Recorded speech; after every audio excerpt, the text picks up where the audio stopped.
Hello, welcome back to the channel, and we are doing more arena powered cube, and not the best pack to start off with. There's no power, but we do have some pretty good big boys. We got Shieldred, we got Flage, Boros of course being the kind of the boogeyman of the format right now. Like Boros is just winning at an absurd win rate. That doesn't mean you can't win with other things.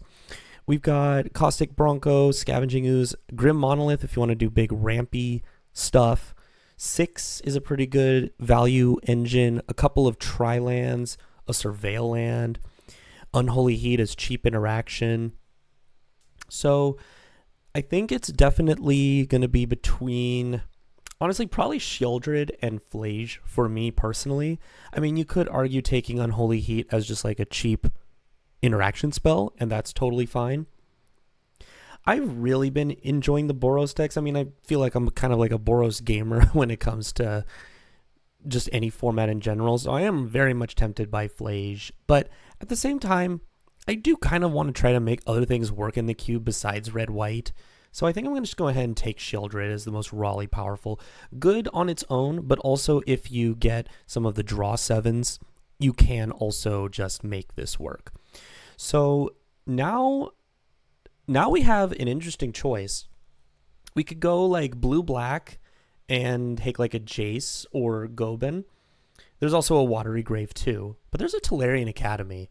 And Tolarian Academy is a very, very strong card if you take it early and you build around it. So it's not going to be, and it's also one of those cards where its win rate goes way up when you draw it, right? So obviously if you're in a deck that supports Tolarian Academy and you draw this Tolarian Academy, it can really, really pop off. So I think I'm just going to go ahead and take it. I mean, it definitely has the highest upside, and now I can just take cheap artifacts very highly and go in that sort of direction.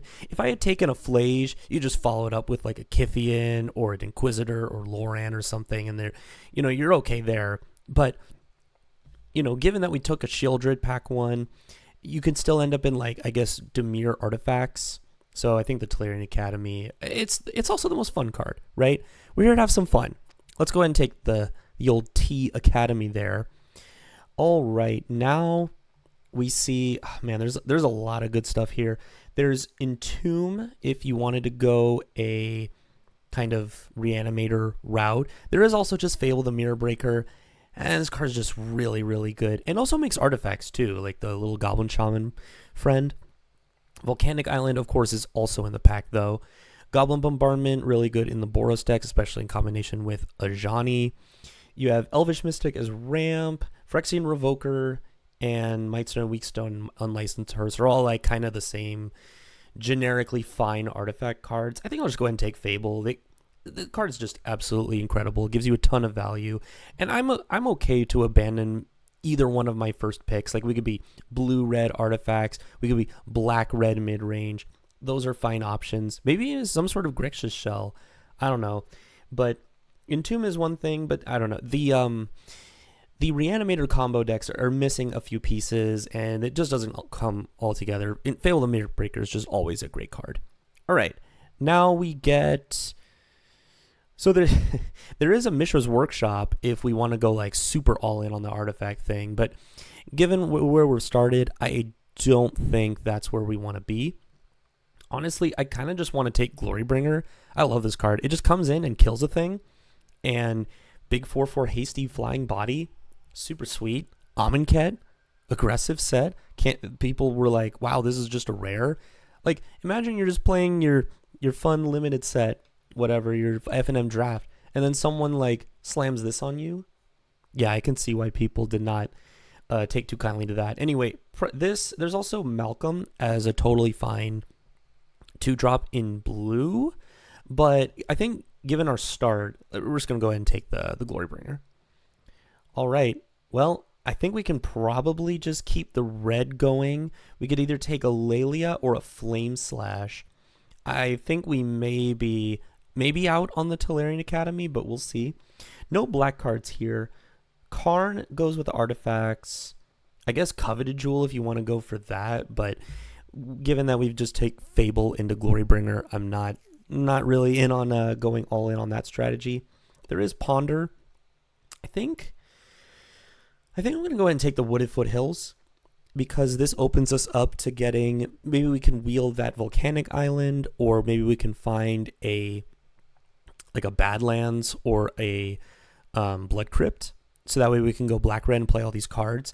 If you wanted to try to go for mono red, maybe I would take the Flame Slash as cheap interaction, but there's no shortage of that in red. So yeah, I'm just going to go ahead and take the Wooded Foothills. There's also a Fractured Identity. That's a cool card, but again, give it our start. All right. You know what? I mean, what if we did? Okay, I know we had dreams and aspirations of doing sweet things with like Children Wheels or like Tolarian Academy artifacts. But what if we just like burn them in the face? You know what I mean?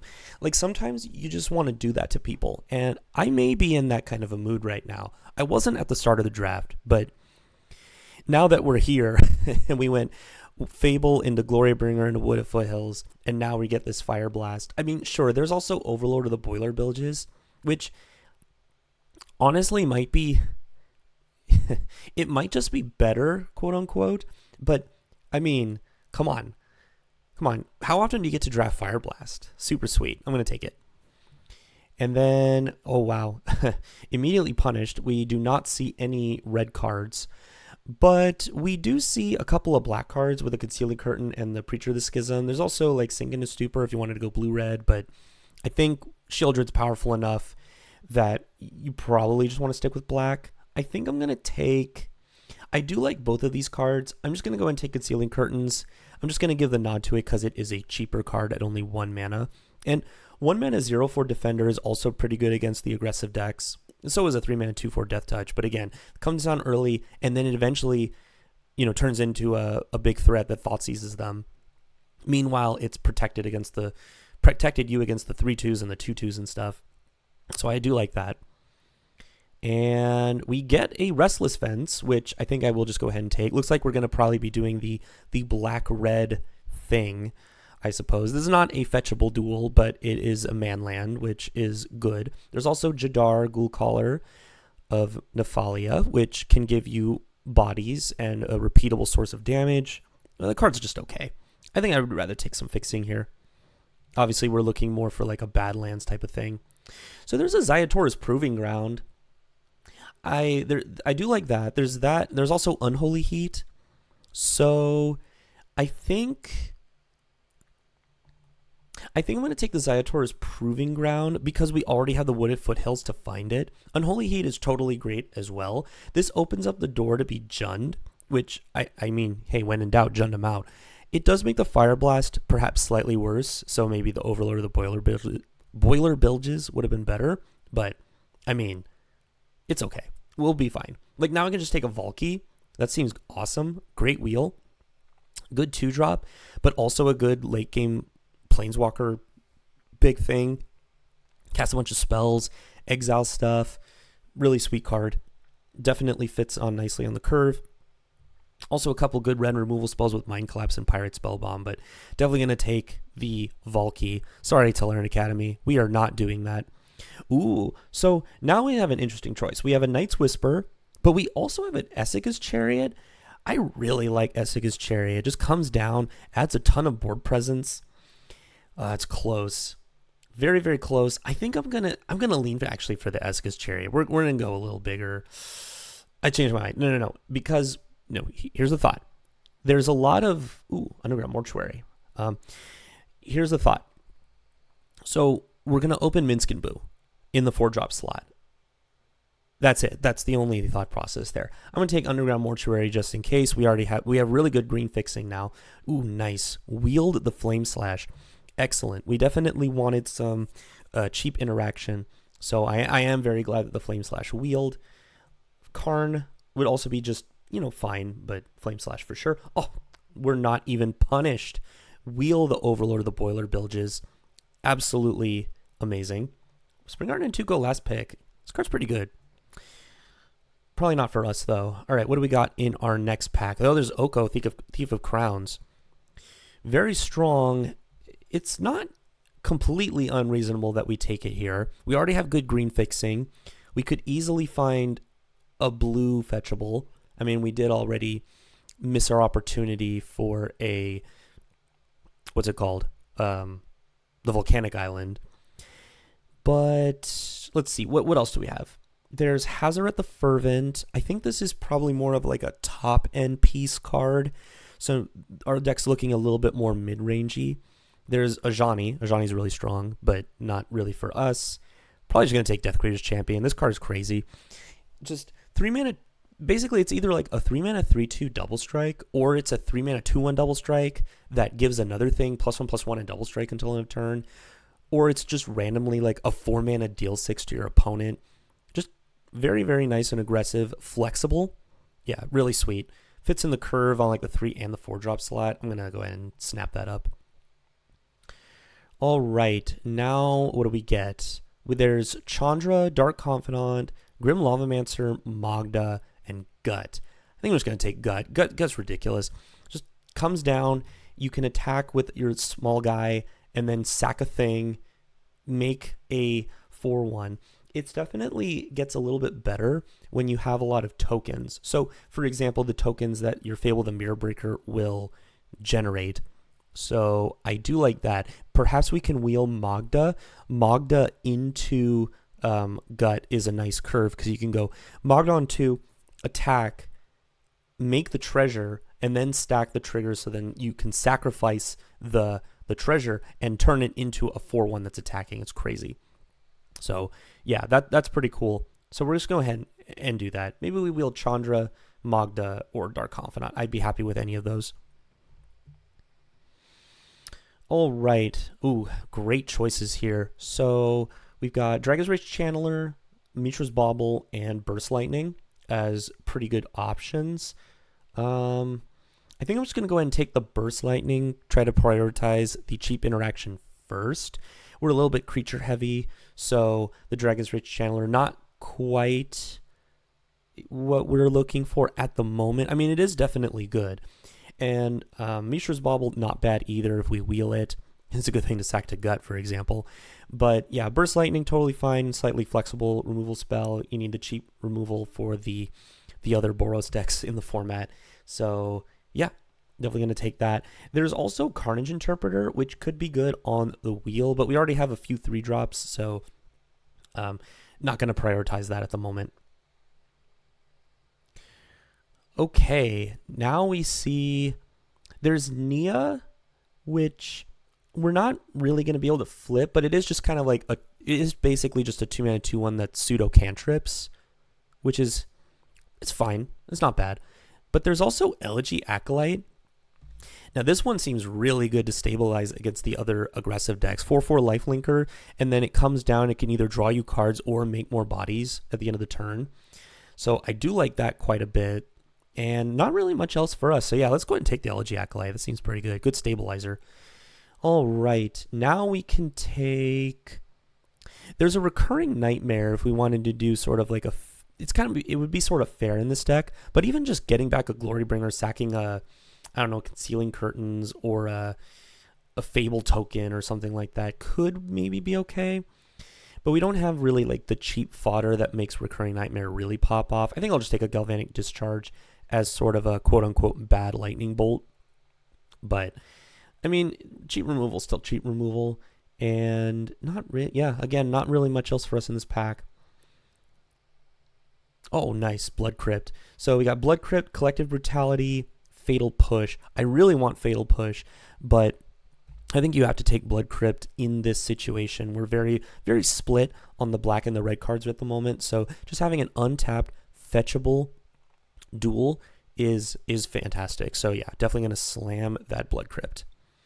Ooh, oh, look at that. Croc's Titan of Death's Hunger. Super sweet card when you're in Rakdos. So this can help to pressure your opponent, keep the game small, and then you you just kill them with an Overlord or something. So yeah, super sweet pickup. I do like Smuggler's Copter, Takanuma, and I don't think we're wheeling anything necessarily from this pack, but those would also be good pickups. But yeah, Crocs is great. Super sweet. Voldaren Epicure is actually pretty good to get in this position, because I was saying earlier how we need the cheap fodder for Gut. And Voldaren Epicure, I think I've said this on the channel a while ago, the true fans will remember, how Darn Epicure and Gut go very well together because this gives you 2 cheap bodies to sacrifice to it. So yeah, that's pretty awesome. Let's go ahead and snap that up. And we wield the Hazoret, so we'll see if we want to end up playing this. Maybe we can cut like the Overlord, the Boiler Villages, for example, go a little bit lower on the curve, which I think our deck is kind of gearing up towards. We have a lot of 1-drops.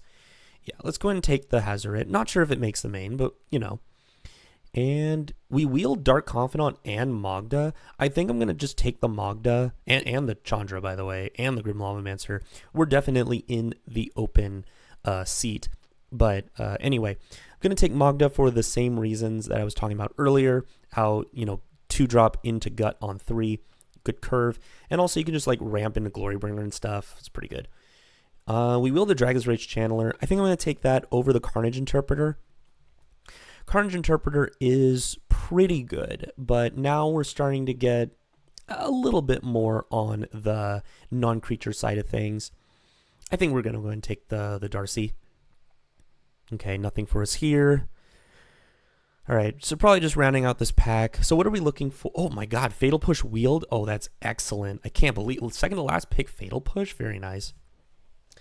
Yeah, and I didn't expect anything from the last pack. Okay, so what are we looking for? We're looking for power, obviously.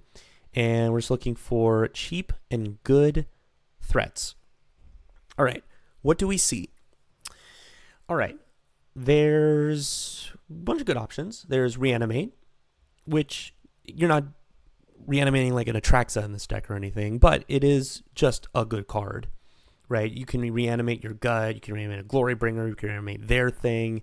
So I do like that. There's a Corey Steelcutter, which you can actually trigger pretty reliably in this deck because we have so many 1-drops. So that's what I'm leaning towards. Chain Lightning, Blood Tithe Harvester, Emperor Bones, and Marsh Flats are also pretty strong considerations. I think the Corey Steelcutter has most potential, so I'm going to go ahead and take that. It was close, though. That was a pretty strong pack. Okay, now what do we see? We see Sneak Attack. Fun card, but not really for us. Hey, there's the Candelabra for our Tolarian Academy dreams that died in like pick 3. Goldspan Dragon is solid. The Tubby Dragon, we love him. We already have his better older brother, though. I think we're just going to take Arena of Glory. You can like haste out Gut or Death Reader's Champion or whatever. You can haste out a Croxa. That's kind of neat. It's like, it's like the the Arena Flage thing, except instead of Flage, it's Croxa. I mean, it's still strong. Yeah, Arena's good. We'll take it. Good value land. All right. I do like taking an Inquisition of Kozilek here. Cheap interactive spell. Take away one of their best early threats. Follow it up with your threats, and then kill them. That sounds like a strategy to me. There's also Overlord of the Bale Merc to go along with our Overlord of the Boiler Villages. There's Mind Twist, which definitely you need to be a more ramp-oriented deck, so you can like play this for X's 3 on turn 2 or something along those lines. That's just something we're not going to be able to do with this deck, so it definitely loses a lot of its value. There's a Terra Sunder, which we could splash, but definitely going to take the Inquisition here. Oh, I love Kolaghan's Command. One of my favorite cards. So it does so much. You can return a creature card from grave to hand, make them discard. So you can do cool things like if they're hellbent on their turn and then they go to the draw step, you can, on their draw step, make them discard the card. But as much as I love K Command, I think we got to take Snuff Out. Snuff Out is so good. Free interaction is very, very important to have, especially in this high-powered cube environment. And even though, it costs 4 mana, right? So you maybe go down on mana value if you kill a 2-drop. I mean, you don't, because you have a swamp, like we're very evenly split on black and red, and then you're just going to be able to snipe their pretty good, like, you snipe a Gut, you snipe their Ajani, I don't know, something like that. And you're just feeling super great about that. So, yeah, pretty happy to get Snuff Out some free interaction, which I think we need because we do not have power. So we can't really power out our stuff very quickly, but you just need to be able to efficiently deal with the opponent's threats. Let's take a Murderous Cut here. It's kind of like a 1-mana kill thing. We have a lot of cheap spells now, so yeah, it just seems pretty good. We also have Fable the Mirror Breaker to help with that, so pretty happy about that. Okay, now we see Dothy Voidwalker, go for the throat. Kumano faces Kakazan. I think I'm going to take the Dothy because we can now interact with our opponent's like broken reanimator strategies. And then if you kill some of their big stuff with like a snuff out and you steal it, that's pretty good. It's also just a nice aggressive creature. And we're probably going to hope to be the beatdown a lot of the time. So yeah, I think I like taking the threat here. It seems great. All right. Now we see there's Luis, Inti, Tursa. It's close. Luis is pretty flexible on the curve. How are we doing on creatures? I think I'm just going to... this is really close, to be honest. I wish I had a little bit more time for this pick. They all have their different reasons. I'm just going to default to Inti. I think Inti's very strong, but I mean, it could go either way. Oh, we're splashing Grist. we don't have to. I mean, okay, Duress is probably just like a better card. We don't have to bother with the green splash. I love Grist a lot, but I think to maximize the win rate, taking a nice cheap interactive spell like Duress, attack the hand, is pretty good. All right, and we wield the Blood Tithe Harvester. That is excellent. I mean, there's also Emperor Bones, but I mean that's fine and all. It's probably the better card. But man, we're in Rakdos. I love Blood Tithe Harvester. Crimson Vow, super underrated draft format in my opinion. I loved the Grixis decks. So yeah, Blood Tithe Harvester. All right, I don't think we're really getting much from these last few picks. We did wield the Overlord of the Baelmerk. That could be a thing, but I don't know, not necessarily. Wield the Cut Down. You could probably, maybe we could start with that in the main deck, but maybe start with it in the sideboard. Okay, Sorin, pretty hard to trigger that. Urza's Bauble's fine, and actually Urza's Bauble's not bad with all of our what's it called, like our Dragon's Rage Channeler and Delve. It might make the cut. We'll see. All right, so I think we can cut Overlord of the Boiler Villages. It's a little expensive. Fire Blast 2. I think we can just stick with this. Murder's Cut's a little cheaper, maybe like 2 or 1.5 on average. All right, what are we going to cut? Galvanic Discharge. We have enough other good removal spells. We don't have to take the more niche one, and we don't have any other synergies with that. All right, I don't think we can skimp on a land. All right, we can cut the Mortuary, that's for sure. All right, we need 2 cuts. So Valky's pretty good. It's like flexible in the curve. Maybe Hazaret. I don't know if we're necessarily emptying our hand that much. I mean, we definitely have the aggressive curve out hands, but our curve's a little high. I mean, I guess Snuff Out's free, right? Maybe the curve's actually pretty cheap. Maybe Hazaret is good. What do I cut then? Maybe I can cut the Duress and just bring it in certain matchups. Flame Slash, I like how efficient that is. Yeah, maybe we cut the Duress and just bring it in certain matchups where, like, maybe we bring it in into a combo deck where we really anticipate them to have something super spicy to snipe. Last cut, I am not too sure. Could be the Night's Whisper. I mean, it does help draw you cards, but we are trying to keep the game relatively small, and we're trying to have a lot of our cards actually, attack our opponent. And Inti sort of does the thing where it, quote unquote, draws you cards. And Dragon's Rage Channeler can smooth out the draws, so at least you're drawing gas. Plus Night's Whisper and Hazaret, famous non-bow, I guess. So yeah, maybe we cut the Night's Whisper. And I think we still have the requisite number of... We sort of have the requisite number of spells for the Dragon's Rage Channeler. It definitely is maybe not the best home for it. We don't have that many cheap spells. we could probably bring in the cut down over a creature. So let's see, what creature would we want to cut? Maybe the Concealing Curtains. And again, maybe we just bring that in against like a combo based matchup. Or you can also bring it in against like the aggressive decks. Yeah, you know what? I think I'm down for that. Because cut down's really good as well against the aggressive decks, but then it's also better with the Dragon's Rage Channeler. Yeah, I think I'm okay with that. All right, so there's definitely a couple problems here, but overall I think the deck is solid. Let's check our mana considerations, mostly red. 6, 7, 8, 9, 10, 7, 8, 9, 10, 11. I think we can just go ahead and do a quick swap there, and then I think the mana is fairly decent. And we still have a decent number of swamps, of course, for the snuff out. That's pretty important. And yeah, deck looks sweet, just like some black-red aggro stuff. See you for the games. All right, we're here for our first round against Shmi. And we'll go first. And our hand looks fine. I think we keep. Nothing wrong with it. Just not very exciting or whatever, but we definitely have good top decks. We're missing a black source for Sheoldred, but we have a decent amount on the deck, so I'm not too worried. We'll just go ahead and start with the Voldaren Epic here, get the damage train started right away. Opponent had a stop, so they could have like a Subtlety or a Solitude, or who knows. I guess we'll find out pretty quick. All right, opponent starting with a Guide of Souls. Luckily, we do have the Burst Lightning.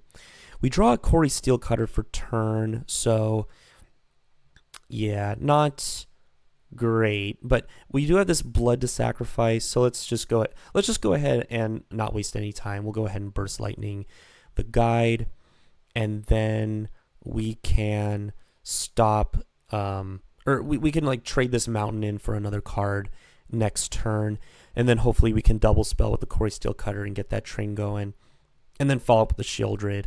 We have a game plan. That's for sure. Mokti. So now my artifacts and creatures enter tapped. Don't like that. Nothing I can do about it, though. All right, we're going to go ahead and cycle this Mountain away. See if we can draw something better. Indy's not bad. Ooh, that's actually pretty good. But also we drew Deathgreater's Champion? All right, I like that better. Because now, even though this enters tapped, we can use this on the Voldaren Epic here, make it a 2/2 with double strike. So not only does it allow us to get in for 4 this turn, because they're never blocking, now this thing attacks past the Mokti in future turns. So yeah, pretty cool. Opponent went Adeline, though. Adeline, good card. And now Adeline's just kind of hanging out, doing a really good job here. All right, so now what do? We can go into, we can always like Deathgreater's Champion. We can give it +1/+1 and trample, and we can offer the trade. Honestly, that's probably the best thing. Although then we have to get rid of our Sheoldred, which I am not a fan of. But we're not guaranteed to draw the black source either. Yeah, we may just want to push with the Deathgreater's Champion and just deal like 6 to them. Plus get a body that we can then equip later to the Deathgreater's Champion. Yeah, I don't think we should be greedy. I think we should go Corey Steelcutter into Inti, trigger this, and then we'll see if they have some sort of answer. All right, so now I can attack here, again offering the trade.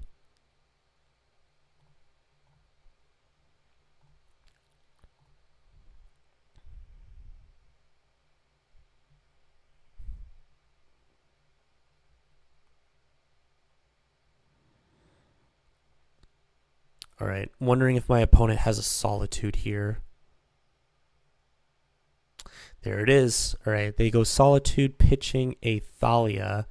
Yep, okay, so there goes the Deathgreater's Champion. So didn't quite work out the way we want to. Oh, we got the Swamp too. Mega punished, but I mean, I think that was something we had to kind of go with. It wasn't guaranteed we were going to draw that Swamp for Sheoldred.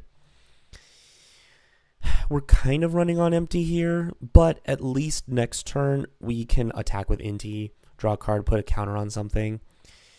It's not the best situation, but it's certainly not unwinnable from this position. It's not good, though. That's for sure. All right. I'll block one of these tokens.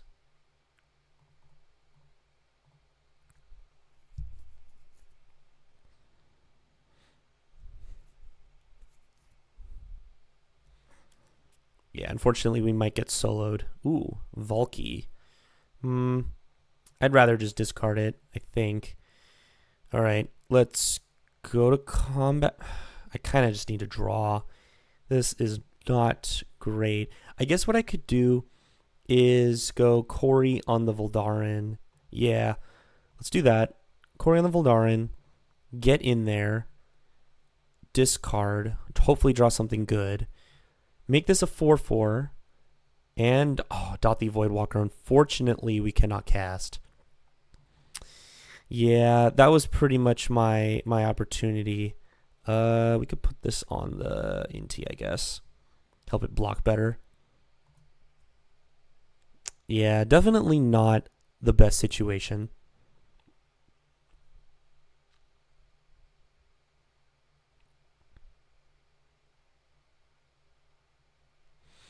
Okay, opponent's going all in. So 5, 6, 7, 8.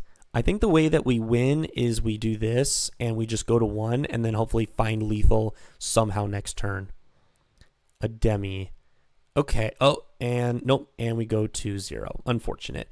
Yeah, I needed my opponent to not have a creature there. All right. Adeline's really strong. At least we have the Flame Slash, which we could eventually find and deal with.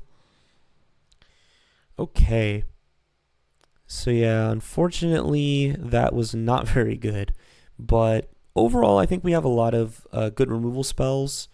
You know, honestly, with the Demi and Mokti and whatnot, and Guide of Souls, I think it is important to get the Galvanic Discharge there as another cheap removal spell. Probably get the Hazoret out of here, because they have like Solitude and easy ways to deal with it. All right, let's just go ahead and run it back like that. All right, opening hand looks really good. Let's go ahead and keep this one.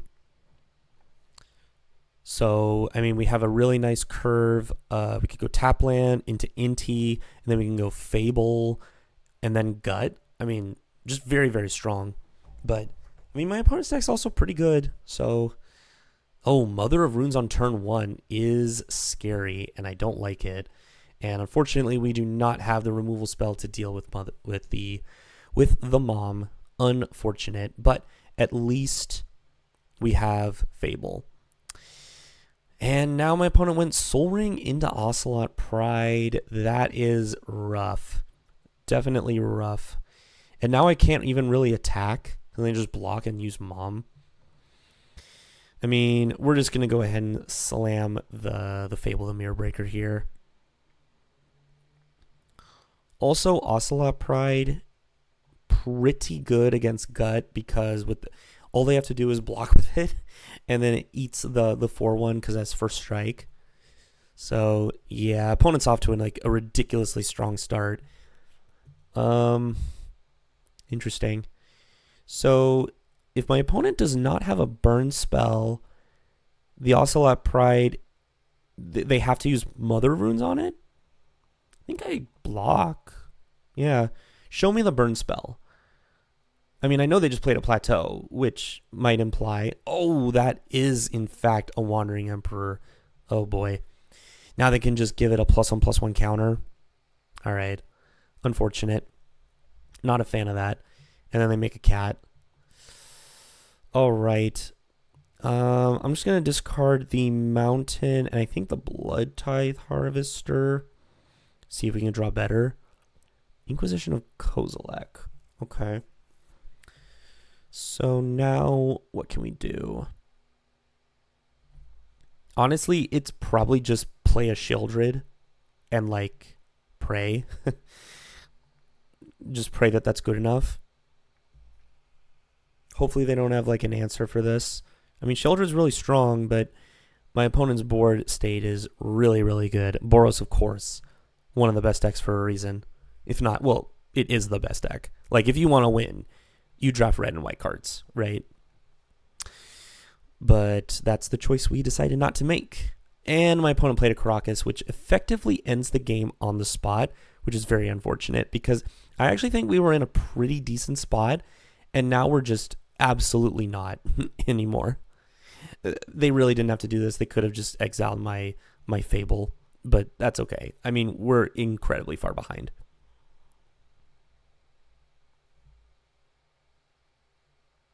Like, opponent just straight up wins the game. It's 100% over, but they're playing as if it's not, which is funny to me. I wish I had a card such as Toxic Deluge, which unfortunately we do not have.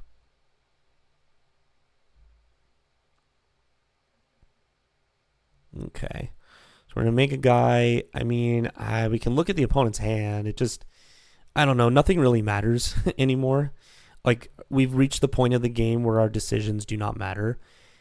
I'm not even going to waste my opponent's time here. They 100% have this. Unfortunate first match. All right, we're playing against Fierce Spider Cow, and our hand sucks, so we need to mull. This hand's pretty good. It's got interaction, it's got threats, it's got Croxa.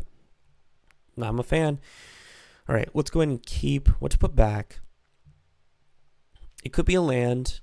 It could be Death Creator's Champion.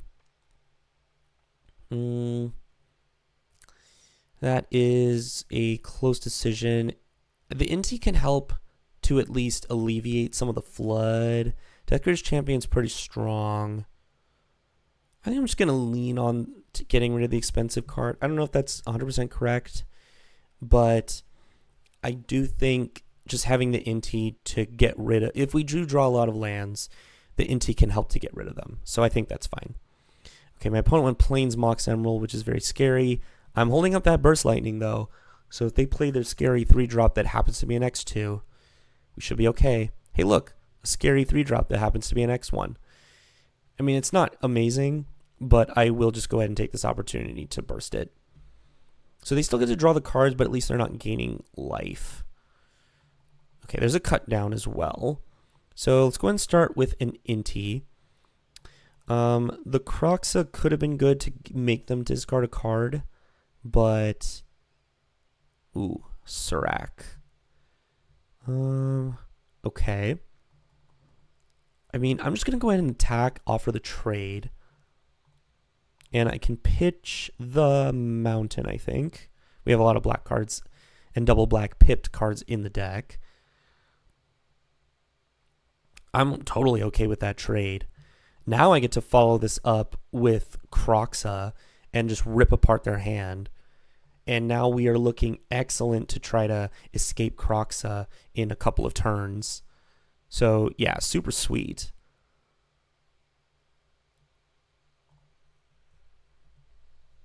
Really need my opponent to play a cheap threat here, which I can cut down. Unfortunately, any cheap card they play will trigger the Ender. Whoa, the opponent has nothing. And we drew the Shieldred. Perfect timing to take advantage of the opponent's stumbling. Now my opponent's in top deck mode. And if they draw small creatures, they draw cards, which loses them more life. Oh yeah, I think we've got this game just on lock now. Now I just get to keep slamming into my opponent repeatedly until they die. Blade Splicer is fine. So opponent does get to draw, which is a little annoying, but honestly, now we just get to go cut down, snuff. Yeah, this game's over. So we cut down. I'm sure, yeah, this is 100% lethal. And then snuff this out. And now we can escape Croxa. And the game just ends, basically. So we escape 5 cards, play the thing. They lose 3 life, and then we smack them for the remaining damage. Nice. So now our deck did what it's supposed to do. Keep the game small, and then overpower with big threats. All right, so they're another like cheap creature kind of deck. So I think I may put in the Galvanic Discharge. It's probably good. We could probably just make the same swap we made last time and run it back. Okay, our hand's solid. A little land light, but it does have our favorite combos of Darcy Burst Lightning and Epicure Gut. Pretty sweet. and Shieldred if we draw a couple more lands. But this hand is completely capable of operating on 2. Ooh, nice. There's a Blood Crypt. Perfect. We'll just go ahead and start with the... let's start with the Dragon's Rage Channeler, I think, because I feel like next turn my opponent's going to go a creature I can kill. Oh, or not. All right, I'm just going to shock this in. I'm going to attack for 1, play the Voldaren Epicure, and then I'm still holding up the Burst Lightning. So a little telling, but at least you can kind of fake that I'm just holding up the blood rather than a Burst Lightning. So you do get that kind of equity, I guess. And a Blade Splicer, which I'm pretty sure I'm just going to Burst Lightning it to stop this from having first strike. Obviously, I'd much rather kill the 3/3, but that's not the world we live in right now. So I do want the land, so I will keep it. All right. And yeah, we're just going to go for the gut here. And then we're going to attack with Voldaren Epicure, sacrifice the Epicure itself, turn it into a 4/1, smack them. Very nice. Then next turn, I can attack, turn this blood into a 4/1, and then smack him with a Shieldred. It just, don't see how my opponent comes back. 6 is a good defensive body, but not against a bunch of 4/1 menace creatures. Yep, once again, not for a bunch of 4/1 menace creatures. Yeah, we pretty much got this game on lock, most likely. I am going to gladly take 3 damage. You kidding me? Ooh, cut down. So, let's see. Land for sure. So whenever you draw a card, lose a life. Yeah, I'm just going to get the shoulder down for maximum damage. But I'm just going to attack here, sacrifice the blood, turn it into a 4/1. Now my opponent, what, takes 8? Yeah, like this is such a horrible trade for them. Like, I would gladly trade one of these 4/1s for my opponent's 6. For sure. And then follow it up with the Shieldred. Yeah, 100%. You can also do it with Elegy Acolyte too, but I don't know. I feel like getting the Shieldred down probably... Whoa, they just take it? All right. I mean, you kind of don't have a choice. All right, follow it up with Shieldred, and good luck. Okay, that's not going to do it, I don't think. I mean, I just have way too many threats. And then I could just play Elegy Acolyte. I can turn this into a, you know, a 1/1. Sorry, I could turn this into another 4/1 with Menace. Yeah, that's not good. That's 100% not good enough. I don't know the math. I'm pretty sure they're just dead, though, if I swing out.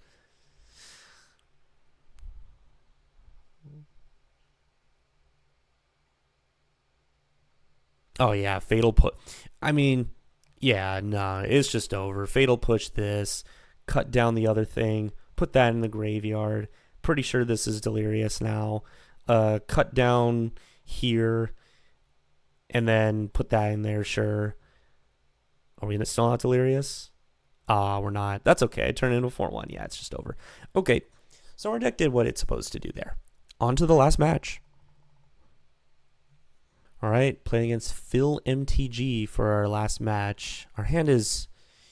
Okay, it's a little land heavy, but we do have the Blood Tithe Harvester and a cycling land to alleviate that a little bit. We have the Inquisition to stop early pressure. I think we can keep this. It's not the best. Ooh, opponent's doing an artifact thing. All right, but hopefully this Inquisition can slow my opponent down. Ooh, Mox Opal. All right, we're playing against a real deck, that's for sure. All right, there's another land. Not what you want to see, but at least we can start with an Inquisition. Hopefully their hand sucks. Their hand does not suck. Their hand is very strong. We're going to take that Chrome Host Sea Shark for sure. But they actually cannot, like, cast anything at the moment. Urza Saga is really good, though, so we definitely want to stop that. All right, we're just going to get a Blood Tithe Harvester down. Now my opponent can make... Oh, actually, wait a minute. Oh, they drew the land for turn. If they did not draw the land for turn, they cannot make the constructs, and I think the game is just over at that point. Now they can make the constructs, which I'm not, a fan of. They can turn it into a 3/3. So 1, 2, 3. Man, Urza into Enduring Curiosity is so strong. Well, I mean, we're just gonna smack them for 3. Again, if they really want to make the body, that's totally fine. Yeah, they're not even gonna activate. Fable. We're just getting set up, I think. We have outs, and we're gonna pitch these bad cards and get good cards. That's the idea. Mana drain? Oh my goodness. Oh, that was devastating. Oh my goodness. I don't think that could have been worse. Because now I just have nothing. Now it's just over. Wow. And then they're going to make the guy, they have the Delirium. They're going to cast they have the mana. They're going to cast a Urza here. And then I'm not even sure what I can do from there. I knew it was a risky hand, but why is my opponent not just slamming the Urza? Why is the opponent not playing Urza and then Ponder with the Retrofitter Foundry? You tap these, you tap the Retrofitter, you cast Ponder. I mean, I guess it didn't matter because they found the island anyway, but they took some unnecessary risk there that they did not have to take. Gut's not bad. Gut's not bad, but still, we're going to ditch this Blood Crypt, see if we can find something better. Unfortunately, even a 4/1 Menace is not an amazing card at the moment.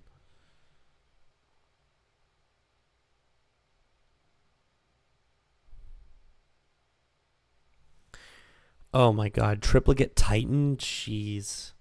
Yeah, I'm going to scoop it up there. I just know I don't have like a Toxic Deluge or something that I could top deck. But even if I did, you kill a Triplicate Titan, it just...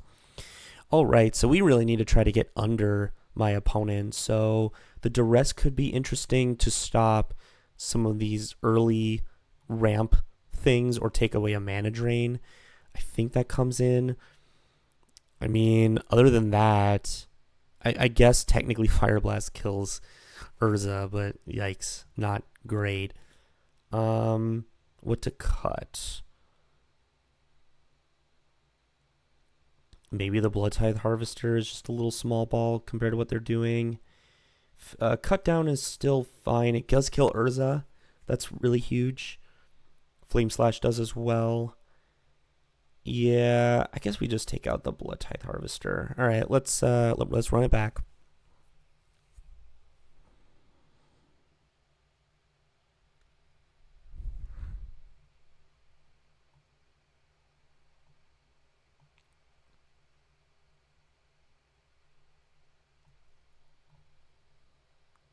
Once again, a 1-lander, have to mull. This hand's fine, so we'll put back. I think hitting lands are important here.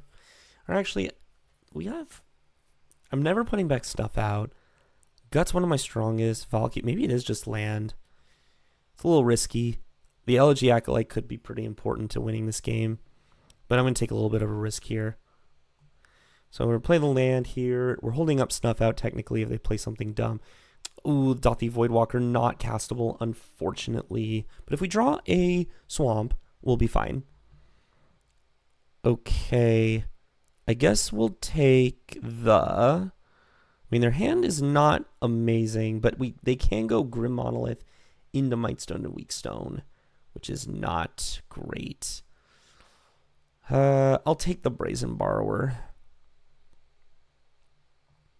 I hate how this always gives you priority. All right, here comes Grim Monolith. So, yeah. God, we really need that land. This is why I really hate keeping 3 landers and putting the 3rd land back just on principle. Because, yeah, now the game's just over, right? We play Corey. We don't draw land 3. Game just ends pretty much. Because now my opponent can just do this. They can draw cards. They can get back their Brazen Borrower. It's not looking good. It's definitely not looking good here. And also, my opponent can now Phyrexian Metamorph the Valky. I didn't even realize that. And then they can take... I mean, I guess... No, I can't even snuff out it. If they choose, you know, Elegy Acolyte or Dothy Voidwalker, for example. We'll see what my opponent wants to do. They may just be interested in getting back the Valky, though. Or, sorry, getting back the Brazen Borrower. Let's find out.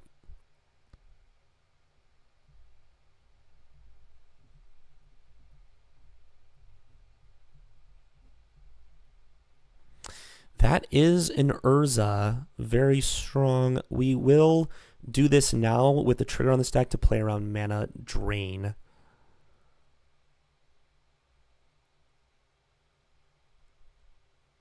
Okay, cool. Urza down. That's good. Opponent just has a 2/2 to play with. And now it's a 3/3, unfortunately. Jeez, cut down terrible here. What a tragedy. Very, very bad. My goodness.